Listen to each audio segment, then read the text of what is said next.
ဆိုင်မှာကြီးကြီးပေးစားရတဲ့ငါးကောင်လုံးချိတ်ဆက် sauce ကိုဒီနေ့အိမ်မှာအလွယ်တကူချက်ပါမယ်။အရင်ဆုံးငါးတစ်ကောင်လုံးကိုကျွတ်နေအောင်ကြော်ထားလိုက်ပါ။အကယ်လို့ကိုကငါးကောင်လုံးကိုမကြော်ချင်ဘူးဆိုရင်တော့ငါးကိုတုံးမိကြော်လဲရပါတယ်နော်။ပြီးရင်တော့ချိတ်ဆက် sauce လုပ်မဲ့နေရာမှာအဓိကပါဝင်ပစ္စည်းဖြစ်တဲ့နံနံပင်ပင်စိမ်းရှမ်းနံနံမြုပ်သီးကြက်သွန်ဖြူအရသာအတွက်ငံပြာရည်ခရူးစီကက်ချက် sauce တို့လိုအပ်ပါတယ်။အရင်ဆုံးချိတ်ဆက်ထဲမှာကြက်သွန်ဖြူတွေကိုထည့်ပြီးကြိတ်လိုက်ပါမယ်။ပြီးရင်တော့ငရုတ်သီးစိမ်းကိုထည့်ပြီးကြိတ်ပါမယ်။ဆက်ဆက်လေးစားခြင်းရင်တော့ငရုတ်သီးကိုမများလေးထည့်လိုက်ပါနော်။နောက်ပြီးဟင်းခန့်အမွှေးကြိုင်နေဖြစ်တဲ့ရှမ်းနံနံနံနံမြင့်နဲ့ပင်စိမ်းတို့ကိုထည့်ပြီးတော့ကြိတ်လိုက်ပါမယ်။ဒီရွက်တွေအားလုံးရောပြီးကျဉ်ညက်သွားပြီဆိုရင်တော့ရပါပြီရှင်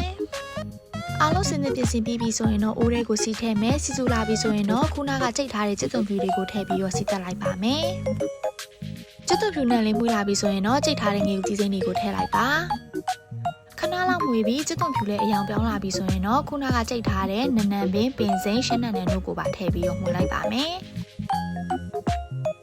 2 မိနစ်3 မိနစ်လောက်မှုပေးပြီးရင်တော့ငရုတ်သီးအစိမ်းမှုတ်ကိုထည့်မယ်ပြီးရင်တော့အရသာအတွက်ငံပြားရည်နဲ့ QC ကိုထည့်ပါမယ်နောက်ပြီးဟင်းသီးရွှေရမုံနဲ့တကြားတို့ပါထည့်ပြီးမှုလိုက်ပါမယ်နော်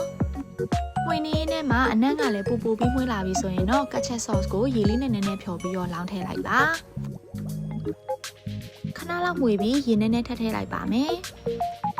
နောက်ပြီး sauce တွေပုတ်ပတ်ဆူလာအောင်ခဏလောက်တည်ထားလိုက်ပါနော်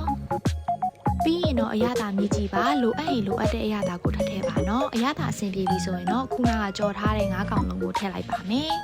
ငါးကြော်လေးကို sauce အရသာတွေဝင်သွားအောင်တေချာလေးလောင်းထည့်ပေးပါမယ်နော်ငါးကြော်ကို sauce လောင်းပြီးခဏလောက်တည်ထားပြီးပြီဆိုရင်တော့ကြံတစ်ဖက်ကိုပါလှန်ပြီးတော့ sauce ထပ်လောင်းပါမယ်ငါးကောင်လုံးကို sauce အရသာတွေဝင်သွားအောင်မိဖို့ပေါ်မှာခဏလောက်တင်ထားပြီးပြီဆိုရင်တော့ဆိုင်မှာဈေးကြီးပေးစားရတဲ့ငါးကောင်လုံးချစ်ဆက် sauce ကိုရပါပြီရှင်